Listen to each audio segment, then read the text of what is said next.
이음 베이직 세 번째 시간 우리 3주차에 함께하는 우리 성도님을 환영하고 축복합니다. 오늘은 우리 첫 주와 둘째 주 예수 그리스도를 믿고 구원받아서 복을 누리며 사는 삶 이후에 우리가 사람으로서 현실적인 고민이 드는 것 중에 하나가 내가 예수님을 믿었는데 또 죄를 지으면 어떻게 될까? 그리고 이미 그러한 상황을 맞이하기도 하셨을 수 있습니다. 그런 상황 가운데에서 우리가 어떻게 살아갈 수 있을지 하나님의 말씀을 함께 들어보고자 합니다. 오늘 함께 양육하기에 앞서 제가 기도함으로 시작합시다. 우리의 창조자 되시고 우리를 사랑하시는 하나님 아버지, 예수 그리스도를 영접하고 믿음으로 말미암아 우리가 구원을 얻고 하나님께서 주시는 참된 복을 누리며 살아갑니다. 그러나 우리는 연약하여 죄의 유혹을 지속적으로 만나고 때로는 넘어지기도 하고 죄 가운데 빠져 살기도 합니다. 우리가 그 가운데 어떻게 해야 할지, 다시 죄를 지었을 때 하나님께서 나를 받아주실지 고민이 되기도 합니다. 아버지, 이러한 상황 가운데 있는 주의 자녀들을 사랑하시오니 오셔서 만나주시고 가야 할 길을 알려주시고 모든 해결 방법을 주님께서 인도하여 주옵소서. 이 시간을 통하여 주님께서 우리에게 알려주시고 크시고 놀라운 은혜를 베풀어 주실 줄 믿고 감사드리며 예수님 이름으로 기도합니다. 아멘. 예수님을 믿고 구원받은 후에도 죄를 지을 수 있습니다. 믿는 사람이 짓는 죄도 심각한 문제가 되는데요. 그러나 분명한 것은 예수 믿기 전과는 전혀 다른 결과를 낳는다는 것입니다. 하나님께서는 예수 믿고 난 후에 짓는 죄에 대해서 그것을 해결하는 방법을 알려주셨습니다. 그런데 많은 사람들이 이 원리를 몰라서 구원받은 사람이 받는 복을 누리지 못하고 있는데요. 예수를 믿고 난 뒤에 죄를 지으면 어떻게 될지 오늘 교재를 한 장 넘겨서 첫 번째 주제부터 살펴보도록 하겠습니다. 1번입니다. 그리스도 안에 있는 사람에게는 결코 정죄함이 없습니다. 아멘. 로마서 8장 1절에서 2절 말씀은 이렇게 얘기합니다. 그러므로 이제 그리스도 예수 안에 있는 자에게는 결코 정죄함이 없나니 이는 그리스도 예수 안에 있는 생명의 성령의 법이 죄와 사망의 법에서 너를 해방하였음이라. 아멘. 십자가는 우리를 모든 죄에서 완벽하게 구원하는 능력이 있습니다. 그래서 그리스도인은 죄를 짓더라도 정죄당하지 않습니다. 정죄라는 게 뭘까요? 죄가 있는 것으로 판정하는 겁니다. 죄가 있는 것으로 판정을 받았다라는 것은 죄에 대한 대가를 치러야 한다. 즉, 죄의 결과인 심판과 죽음을 맞이해야 한다라는 것인데요. 그리스도인은 예수 그리스도의 십자가 은혜로 말미암아 구원받았기 때문에 죄를 짓더라도 죄가 있다라고 판정받지 않습니다. 즉, 죄에 대한 대가를 다시 치를 필요가 없습니다. 정죄함이 없다는 것은 곧 죄를 지어도 하나님께서 우리를 죄인으로 여기지 않는다라는 것입니다. 죄를 지으면 죄인이죠. 하지만 죄인으로 여기지는 않으십니다. 이 말이 어차피 구원받았기 때문에 불체포 특권을 가지고 있거나 앞으로는 내가 한 번 구원받았으니 마음대로 죄를 지으며 살아도 된다라는 몇몇 이단의 교리와 같은 것이 아닙니다. 죄를 지어도 예수 그리스도 안에서 이미 얻은 구원과 영생의 복을 우리는 잃어버리지 않는다라는 것이죠. 죄를 지었으면 회개를 하고 돌아오면 됩니다. 다만 값을 치르지 않고 그 사망의 권세에 우리가 다시 들어가지 않는 것이지요. 실제로 우리가 죄를 또 짓는데도 하나님께서는 우리를 죄인으로 여기지 않으십니다. 이미 예수님께서 우리 모든 죄를 대신해서 십자가에 달려 죽으셨기 때문이죠. 과거의 죄이든지 현재의 순간이든지 미래에 우리가 당할 모든 것까지도 이미 처리되었습니다. 그래서 죄를 지어도 우리는 회개하고 하나님께로 돌아오면 됩니다. 다만 죄를 지었기 때문에 우리가 받아야 하는 당연한 대가, 처벌, 형벌을 우리는 정죄받지 않는 것이지요. 또한 그리스도 안에 있는 사람에게 결코 정죄함이 없다는 것은 죄를 지어도 우리는 여전히 하나님의 자녀라는 뜻이기도 합니다. 우리는 예수님의 십자가로 말미암아 끊어졌던 하나님과의 관계가 회복되고 하나님의 자녀가 되었습니다. 우리 부모와 자식 간의 관계를 한번 생각해 볼까요? 자녀가 죄를 지으면 부모와의 관계가 끊어지나요? 이렇게 절교하고 호적에서 팔까요? 그렇지 않죠. 죄를 지어도 피는 물보다 진하다 하지 않습니까? 관계가 잠시 멀어질 수는 있지만 다시 그 자녀를 용서하고 용납합니다. 죄를 지었다고 해서 관계가 잠시 소원해질 수는 있겠지만 끊어지지 않습니다. 죄를 지었으면 잘못했다고 용서를 빌고 돌아오면 되지 아들의 자격이, 딸의 자격이 박탈되는 것은 아닙니다. 마찬가지로 예수님의 보혈로 맺어진 하나님과 우리의 관계는 영원히 끊어지지 않습니다. 그러면 예수 믿는 사람에게 정죄함이 없다. 우린 계속 죄를 지어도 그냥 습관처럼 회개하고 돌아오고 그렇게 어쩔 수 없는 것으로 죄에 대해서 사람이니까 어쩔 수 없다라는 식으로 넘어가도 될까요? 절대 그렇진 않습니다. 계속해서 죄를 짓는 것은 우리를 구원하신 하나님의 뜻이 결코 아닙니다. 그리스도인이 된 이후에 짓는 죄에 대해서도 우리는 심각한 문제가 발생한다는 걸 꼭 기억해야 합니다. 그래서 두 번째, 우리는 죄를 짓더라도 정죄함을 받지 않지만 그리스도인이 죄를 지으면 책망과 징계를 받는다는 것을 알아야 합니다. 그 첫 번째는 우리 안에 계신 성령님께서 근심하신다라는 것이죠. 여러분, 근심한다는 게 무엇입니까? 죄를 지을 때 우리 안에 계신 성령님, 우리가 구원받은 자의 복이, 첫 번째 복이 바로 성령님께서 우리 안에 내주하신다, 거하신다라는 것이었죠. 그 성령님께서 마음 아파하십니다. 죄를 지어도 우리는 여전히 하나님의 자녀이지만 죄를 지을 때 우리는 하나님의 마음을 아프게 하는 자녀가 되는 거죠. 우리가 죄를 지을 때 성령님께서는 근심하시며 그 근심을 우리에게 깨닫게 하십니다. 우리가 죄를 지을 때 괴로움이나 후회하는 마음이 생기는 것은 바로 성령님께서 근심하시기 때문입니다. 우리 마음에 오는 그 고통이 바로 우리 안에서 근심하시는 성령님께서 우리를 향하여 주시는 책망인 것이죠. 또한 하나님께서는 사랑하기 때문에 징계하십니다. 단순히 벌을 주시려는 것이 아니라 우리가 죄로부터 돌아오기 위해서 그 죄를 깨닫고 다시는 그곳에 가지 않고 하나님께로 돌아오게 하기 위해서 우리를 깨닫도록 징계하십니다. 죄를 지을 때 삶에 여러 가지 문제가 생기죠. 그것은 하나님의 징계가 있기 때문입니다. 하나님께서 우리가 죄를 지을 때 슬퍼하고 마음 아파하십니다. 그래서 하나님께서는 우리가 계속 죄를 짓지 않도록 내버려 두지 않고 죄를 지을 때 징계하시는데요. 우리 책에 있는 요한계시록 3장 19절 말씀을 함께 한번 읽어보겠습니다.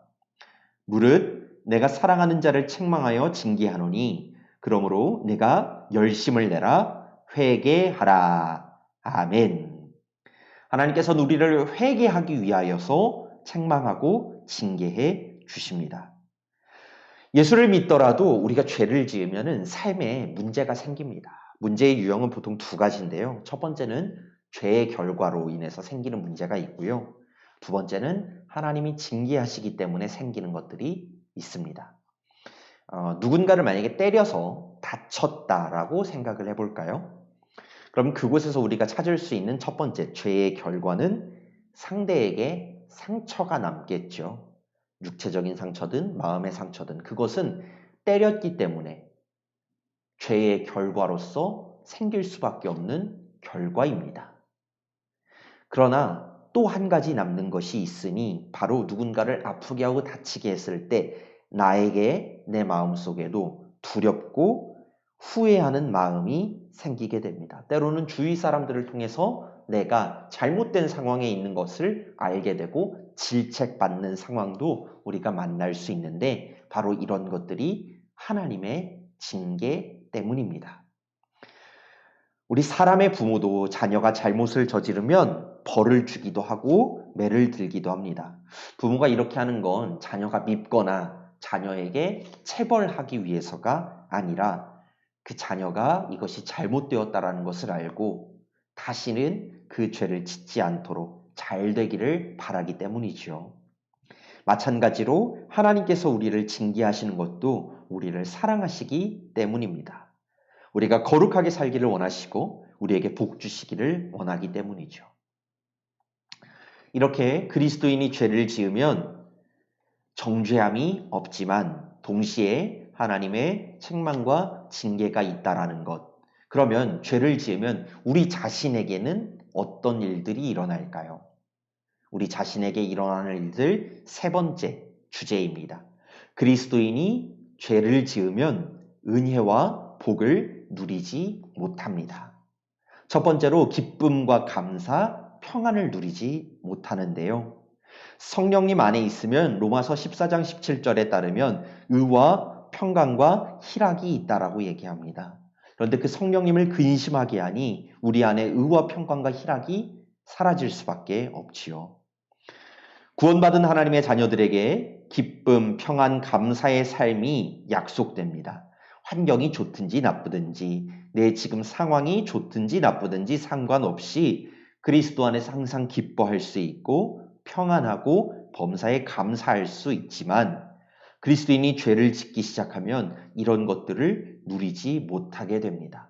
죄를 지으면 그 마음이, 그 영혼이 상하기 시작하면서 어떤 상황 가운데도 하나님을 보고 감사하기보다는 그 상황 속에 하나님을 보지 못하고 그 상황으로 인해 걱정하거나 근심하거나 불평과 원망과 짜증이 일어나게 됩니다.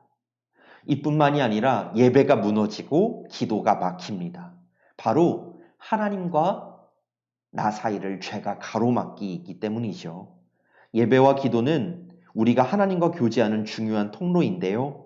우리는 예배와 기도 시간을 통해 하나님께서 주시는 은혜를 공급받습니다. 그런데 죄를 지으면 그 가운데 그 통로를 죄가 막고 있기 때문에 하나님께서 새롭게 매일매일 필요할 때마다 공급하여 주시는 은혜를 우리가 우리의 죄로 막고 있는 형국이 되어버립니다.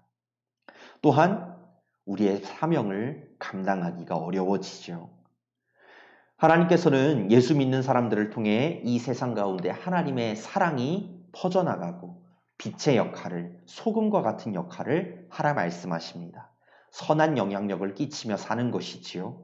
세상 사람들이 그것들을 보고 참 그리스도인임을 알게 됩니다. 그러나 그리스도인이 죄를 지으면 빛과 소금의 역할에 그 사명을 감당하지 못하게 됩니다. 이게 그리스도인들을 무너뜨리고 교회를 무너뜨리려는 사탄 마귀의 최고의 전략이기도 하죠. 이렇게 그리스도인이 죄를 지으면 우리가 정죄받지 않는다라는 것. 그래서 참 감사하고 다행이지만 동시에 하나님께서 우리에게 죄를 깨닫게 하시기 위해서 책망하고 징계하시며 우리가 그리스도인으로서 누릴 수 있는 그 복을 누리지 못하게 됐는데 그러면 우리는 과연 죄를 이길 수 있을까요? 네, 이길 수 있습니다. 너무 걱정하지 마세요. 그리스도인들에게는 죄를 이길 권세가 있습니다. 예수님께서 사망 가운데 죽음을 이기시고 부활하셨기 때문입니다. 그래서 저는 이 죄를 이길 수 있는 방법을 세 가지 차원에서 말씀드리려고 하는데요. 첫 번째는 예방입니다. 예방하는 차원에서 그리스도인들은 언제나 이 죄를 이기기 위해서 자신이 새 사람이 되었다라는 사실을 확신하고 확인해야 합니다. 내 맘대로 살고 싶어질 때마다 하나님이 나의 주인이라는 것을, 창조주라는 것을 잊고 살 것 같은 때마다 우리는 하나님과의 관계가 멀어지고 죄를 지을 수 있으니 우리가 그걸 예방하기 위해서, 죄 짓는 것을 예방하기 위해서 해야 할 것은 내가 더 이상 내 삶을 내 맘대로 살지 않고 하나님이 나의 주인 되시고 하나님의 말씀이 나의 길이 되어서 살아간다는 것, 내가 그렇게 새 사람이 되었다는 것을 언제나 새기고 기도하고 말씀 가운데 되새겨야 합니다. 우리 고린도후서 5장 17절 말씀을 제가 읽어드립니다. 그런즉 누구든지 그리스도 안에 있으면 새로운 피조물이라. 이전 것은 지나갔으니 보라 새 것이 되었도다. 죄를 이기기 위해서는 우리가 어떤 존재가 되었는지를 언제나 확인해야 합니다. 예수 그리스도를 믿고 영접했다 하더라도 우리가 외적으로 막 뒤에서 후광이 나거나 막 변화가 크게 당장 보이지 않을 수 있습니다. 그러나 그리스도 안에 있는 사람은 누구든지 새로운 피조물입니다. 이전 것들, 나의 예전 모습들을 다 지나보내고 완전히 새 사람이 되었다는 것, 이것이 바로 이 영상을 보고 있는 우리 성도님을 향한 하나님께서 주시는 말씀입니다. 이 말씀을 붙드시고 매일매일 매 순간마다 하나님의 말씀을 읽고 기도하며 내가 새 사람이 되었다는 것을 확신하십시오. 우리 책을 보시면은 옛사람과 새사람을 비교해 놓고 있습니다. 우린 새사람이죠. 새사람이 이렇게 동그라미를 치시고요. 내가 새사람이 되었다라는 것을 한번 소리내서 읽어보시기 바랍니다. 우리 같이 한번 읽어볼까요? 새사람은 어떤 사람입니까? 첫 번째, 하나님께 속한 사람입니다. 둘째, 하나님의 자녀입니다. 우리 셋째, 당신은 하나님의 은혜가 지배하는 사람입니다. 네 번째, 당신은 의의 종입니다. 우리는 더 이상 세상에 속한 사람이나 마귀의 자녀나 죄가 지배하는 내 마음대로 멋대로 사는 사람이 아니고 죄의 종이 아닙니다. 우리가 새 사람이 되었다는 것을 기억하시고 죄를 이기기 위하여 이제 두 번째, 그럼에도 불구하고 우리가 죄를 짓게 되었다면 두 번째는 죄를 고백하고 회개하면 됩니다.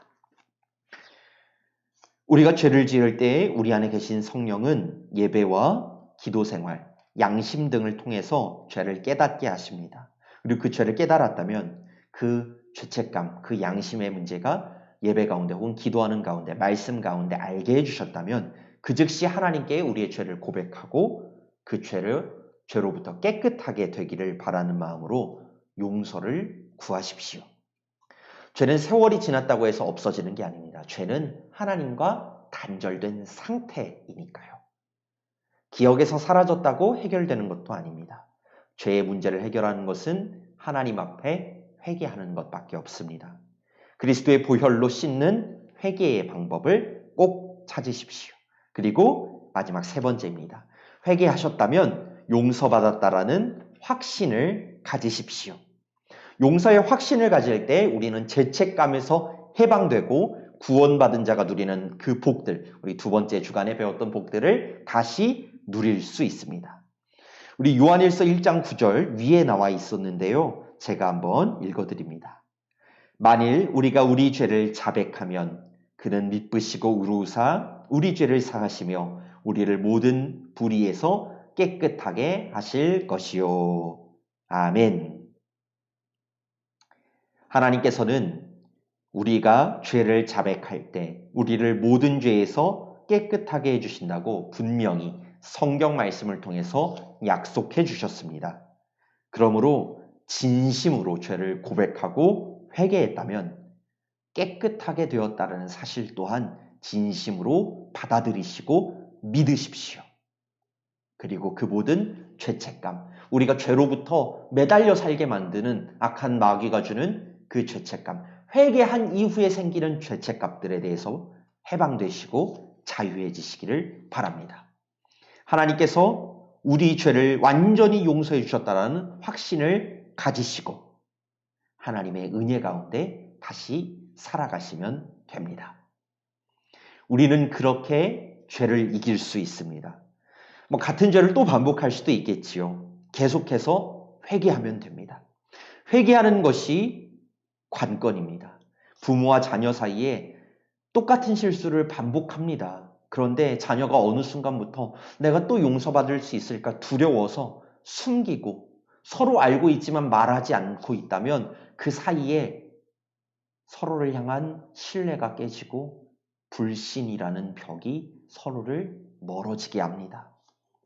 회개하지 않는 게 문제지 계속해서 회개하는 게 문제가 아닙니다. 계속해서 회개하고 반드시 죄를 이길 수 있습니다. 요한일서 5장 18절 이렇게 말합니다. 하나님께로부터 난 자는 다 범죄하지 아니하는 줄을 우리가 아노라. 하나님께로부터 나신 자가 그를 지키심에 악한 자가 그를 만지지도 못하느니라. 아멘. 여러분, 하나님의 자녀들은요, 죄를 이기고 거룩한 사람으로 살 수 있습니다. 그러나 하나님의 자녀가 되었다고 저절로 이렇게 죄를 이기게 되는 것은 아니지요. 죄를 짓지 않으려는, 즉 하나님과 떨어지지 않으려는 의지적인 노력으로 이길 수 있는 것도 아닙니다. 저도 목사지만 똑같이 실수하고 죄를 짓습니다. 그리스도인이 죄를 이기는 방법은 내가 어떤 자격을 갖췄거나 내가 어떤 사회적 지위를 누리거나 내가 얼마나 도덕적으로 깨끗한 사람이냐가 아니라 내 의지가 아니라 죄를 지었더라도 하나님의 은혜를 붙들고 믿고 살기에 계속해서 고백하고 회개하는 것에 있습니다. 회개하면 하나님께서 그 은혜를 베푸셔서 용서하시고 그렇게 죄를 이기게 만드십니다. 그래서 죄는 일어나지만 무용지물인 것입니다. 죄를 지을 때마다 진심으로 회개하면 어느 순간부터 그 죄를 싫어하게 될 겁니다. 우리 안에 계시는 성령님의 근심을 느끼기 때문이고 더 이상 실망시켜드리고 싶지 않기 때문입니다. 그렇게 우리는 조금씩 변화하여 갑니다. 하나님을 더욱 사랑하기 때문에 죄를 멀리하게 됩니다. 우리가 죄를 이기는 방법, 내가 이기는 것이 아니고 예수님께서 이기셨기에 그 은혜를 구하며 회개한다라는 것. 그래서 우리 안에 정죄함이 없다라는 것. 이 사실을 믿고 죄로부터 자유해지는 우리 모든 영신 성도님들, 오늘 이 시간 저와 함께하는 우리 성도님 되시기를 간절히 축원합니다.